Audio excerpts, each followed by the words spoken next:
There are crimes you expect. Gang hits, robberies gone wrong, killers chasing money, jealousy, revenge. But this is different. Because these victims weren't rivals, strangers, or enemies. They were children, killed by the very people who gave them life. Not accidents, not tragedies, decisions. Some called it mental illness. Others called it evil. But no matter the excuse, the outcome was the same. Tiny bodies in morgues, and families that will never make sense of the silence. It's one thing to take a life. It's another to take your child's. And our first killer didn't just murder one of his kids. He wiped out the entire family. Chris Watts, the family annihilator behind the smile. On August 13, 2018, in Frederick, Colorado, Chris Watts told police his pregnant wife and 2 daughters were missing. He gave interviews, begged for their return, but it was all an act. In reality, Chris had murdered Shanann, 15 weeks pregnant, and their daughters Bella, 4, and Celeste, 3. He strangled Shanann at home, then drove their bodies, with the children still alive, to a remote oil site. There he killed both girls and stuffed their bodies into oil tanks. Shanann was buried nearby in a shallow grave. Why? He wanted a new life, a new girlfriend, and no ties to his past. He didn't ask for a divorce. He erased his family. Bella tried to fight back. Forensics showed she knew what was happening. Chris ignored her cries. He later blamed Shanann, claimed she killed the kids. But autopsies and the truth told a different story. Chris eventually pleaded guilty to avoid the death penalty. He received 5 life sentences without the possibility of parole. And the smiling family portraits that once flooded his social media have become grim reminders of what he took away. But as horrific as this story is, it's not the only one, because in the next case we leave the suburbs of Colorado and head to Scotland, where 2 women didn't just kill a child, they tortured him. Together, Rachel Trelfer and Naomi Fee. The torture of Liam Fee, Fife, Scotland. 2014. 2 women lived in a modest house with their children. From the outside, it looked like any other household, messy, noisy, filled with the chaos of everyday parenting. But inside, something was very, very wrong.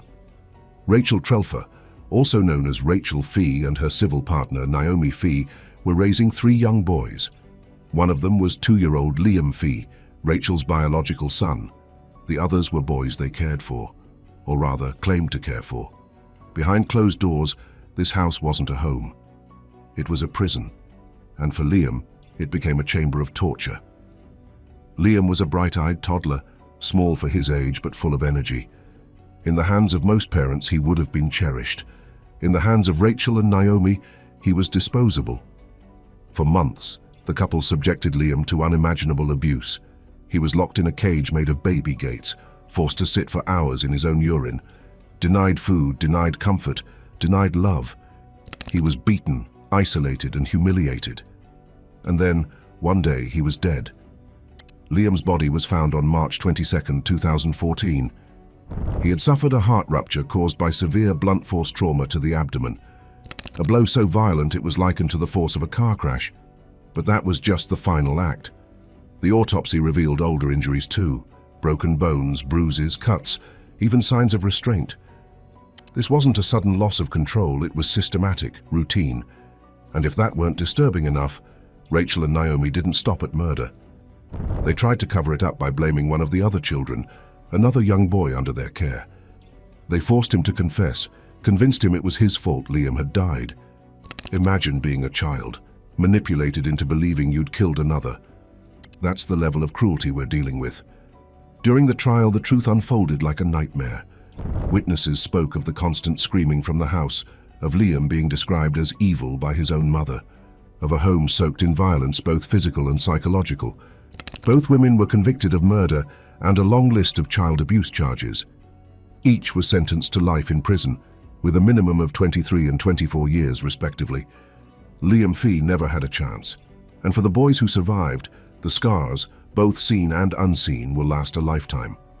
It's hard to believe people like this exist, but they do. And the next case proves it again, when a mother in Arizona called police in a panic after she'd already killed her children. Yui Inoue. The Voices Told Me To. Tempe, Arizona, May 15, 2021. At around 7 a.m., Yui Inoue walked into a local police station with dried blood on her clothing and a flat, mechanical voice. She said she couldn't remember what had happened. She said her children were dead, and she was right.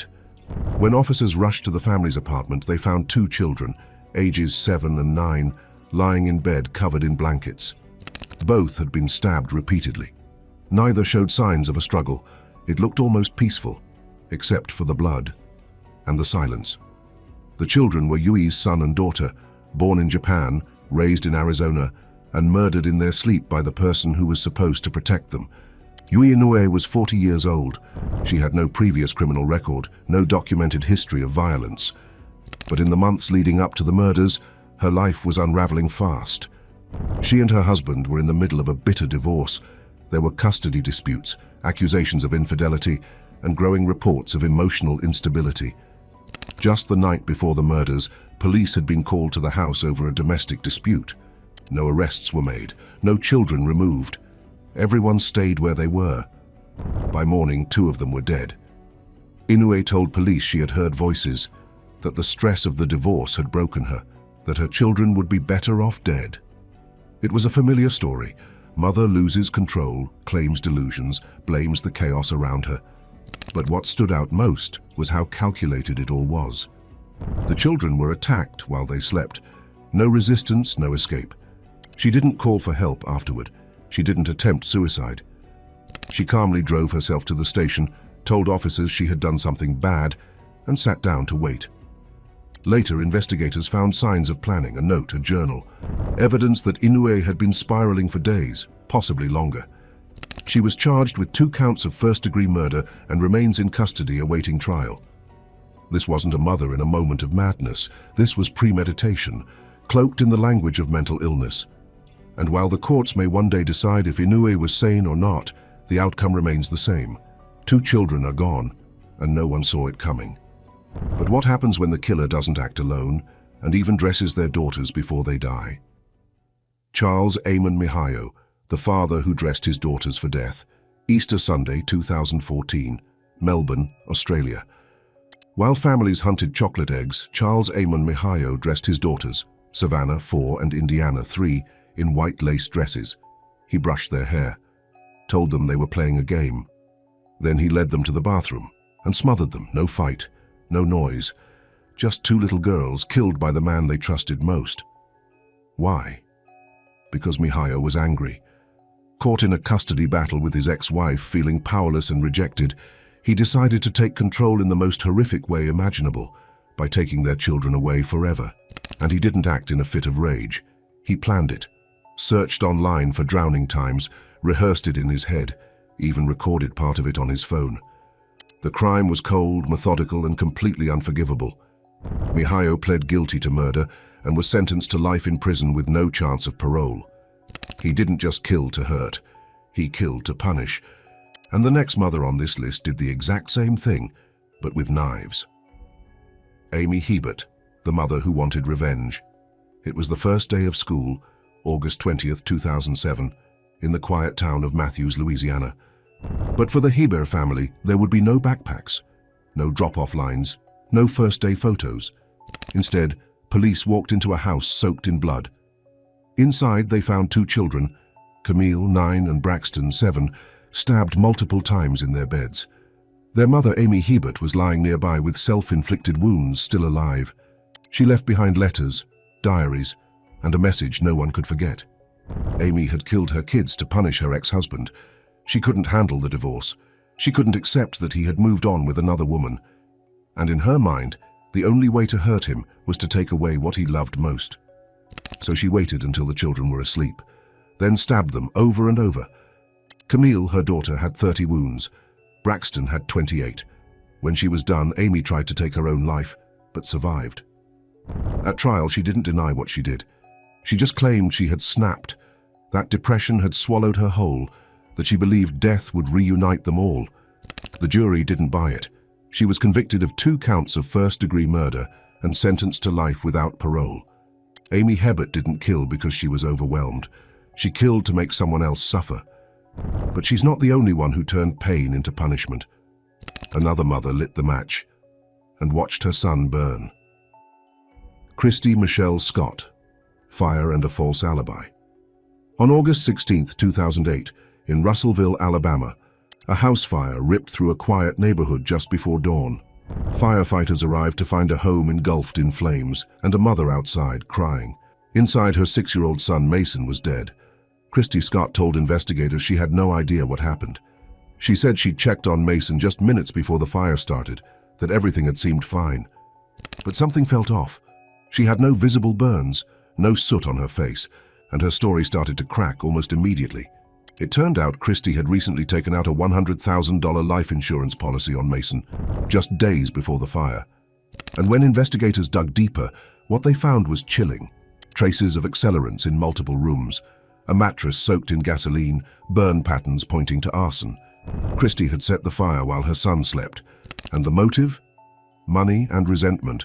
Mason had autism, and friends said Christy often spoke about how difficult raising him was. Her journal revealed growing frustration, and her internet history included disturbing searches about house fires and insurance payouts. But she didn't just want to kill him. She wanted to make it look like an accident. She even tried to blame her 3-year-old nephew, suggesting he might have accidentally started the blaze. The jury didn't buy it.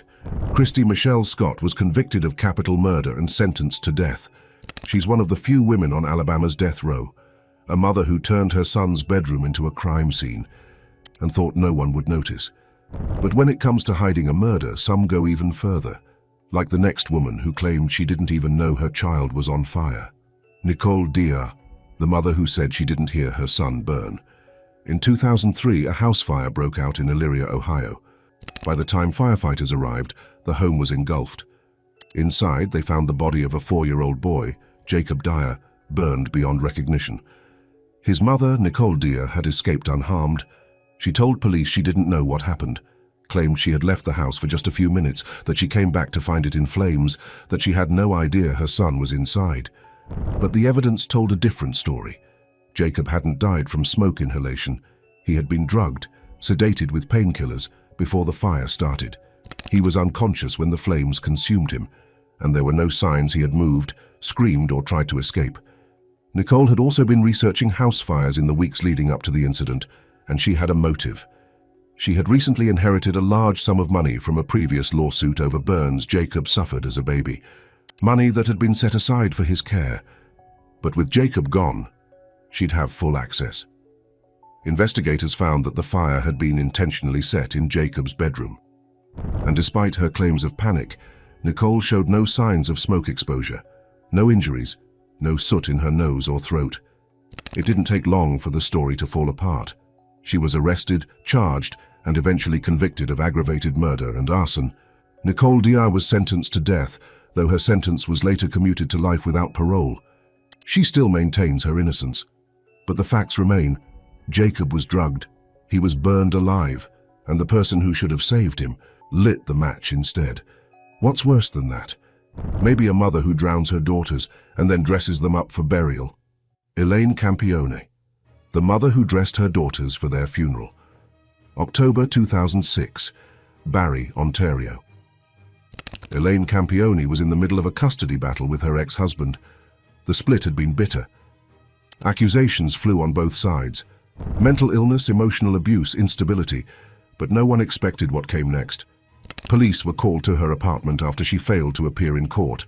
Inside, they found a haunting scene.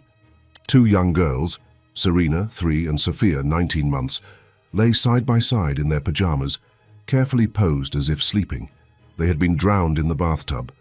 Elaine had dressed them afterward, brushed their hair, laid them in their beds, and placed toys around their bodies.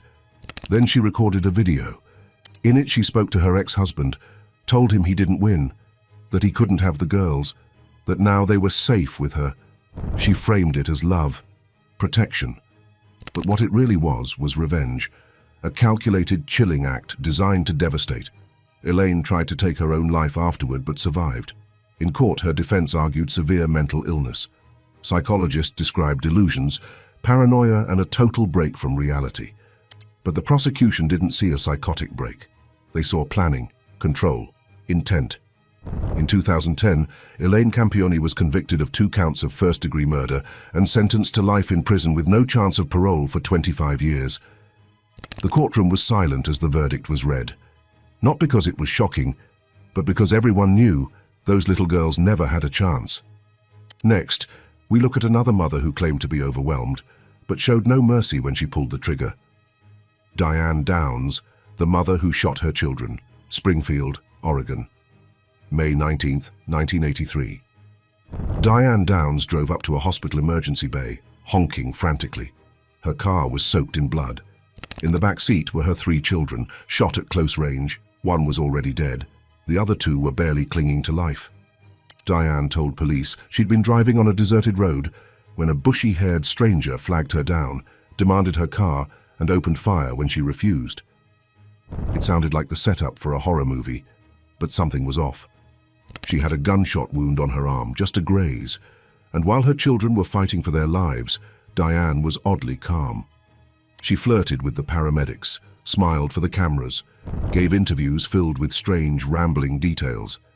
The story didn't hold. Her timeline didn't add up. No one saw a stranger. And when police searched her home, they found a .22 caliber handgun, the same type used in the shooting. Ballistics linked the bullets. Forensics sealed the case, but the motive? Chilling.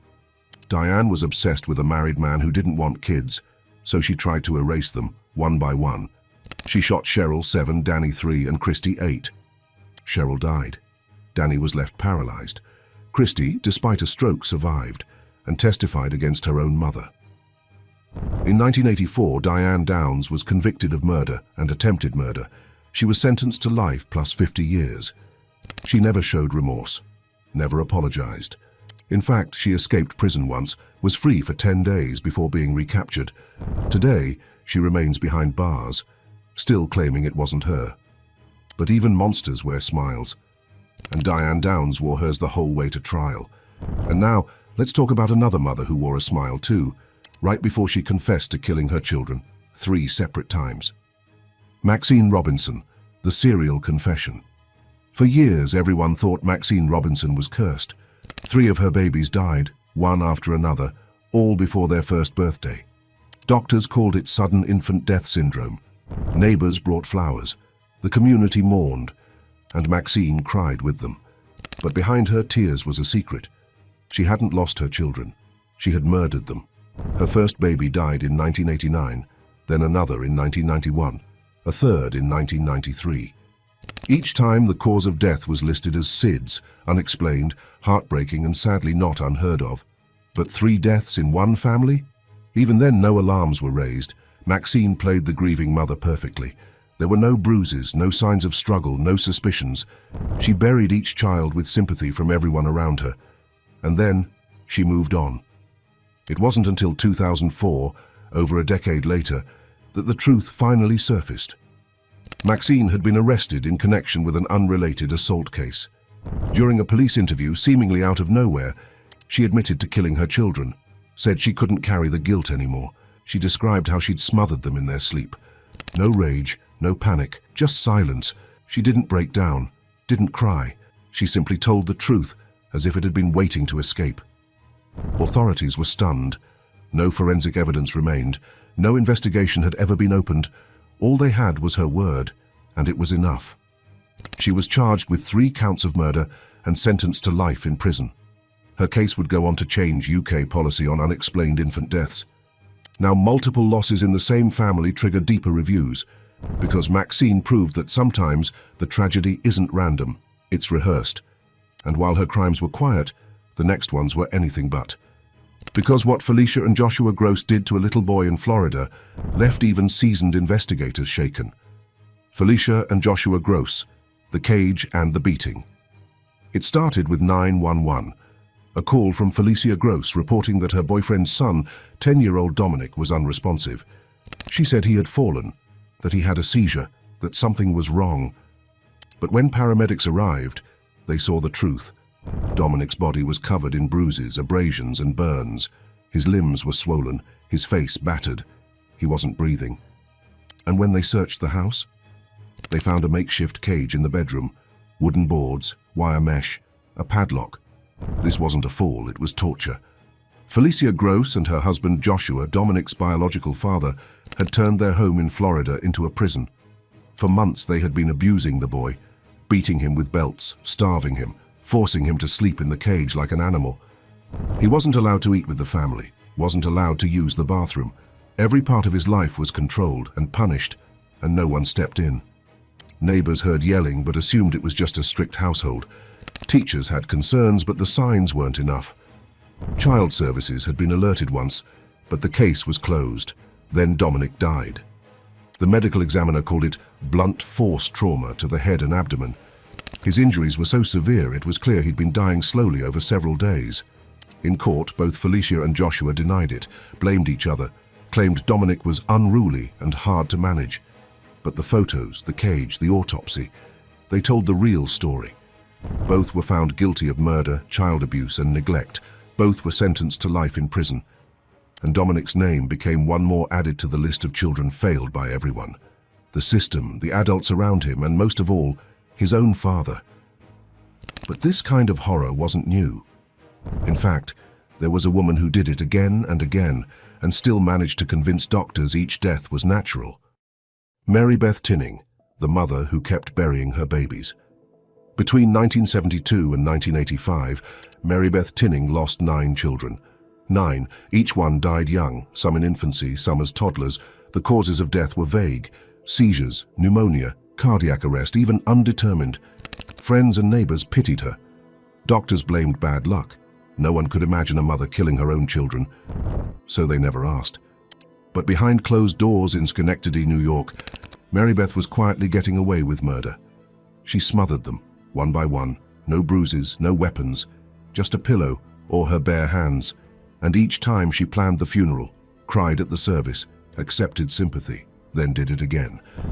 It wasn't until her 9th child, 4-month-old Tammy Lynn, died under suspicious circumstances that someone finally said enough. An autopsy revealed signs of suffocation, something that had never been investigated in her previous children's deaths. And under questioning, Mary Beth confessed, but only to one murder. She admitted to killing Tammy Lynn, claimed she was under stress, that she didn't know why she did it, that something in her snapped. Investigators believed she had killed at least 3, and possibly all 9, but without physical evidence, they could only charge her for 1. Mary Beth Tinning was convicted of second-degree murder and sentenced to 20 years to life. She served over 3 decades before being released on parole in 2018. To this day, she maintains that most of her children died of natural causes, but the numbers and the patterns tell a different story. And if 9 suspicious deaths sound impossible, consider the woman who followed a nearly identical path in Australia and spent 2 decades behind bars before science gave her a second chance. Kathleen Folbig, the worst serial killer or a mother wrongfully accused? Between 1989 and 1999, 4 of Kathleen Folbig's children died, each before the age of 2. First came Caleb, then Patrick, then Sarah, then Laura. All 4 were found lifeless in their cribs. No signs of violence, no clear cause of death, just silence. And Kathleen, she kept a diary, one where she wrote things like, "I feel like the worst mother on earth. I am my father's daughter." She had been abandoned as a baby. Her own father had murdered her mother. The weight of that legacy haunted her, and prosecutors used it. In 2003, Kathleen was convicted of killing all 4 children.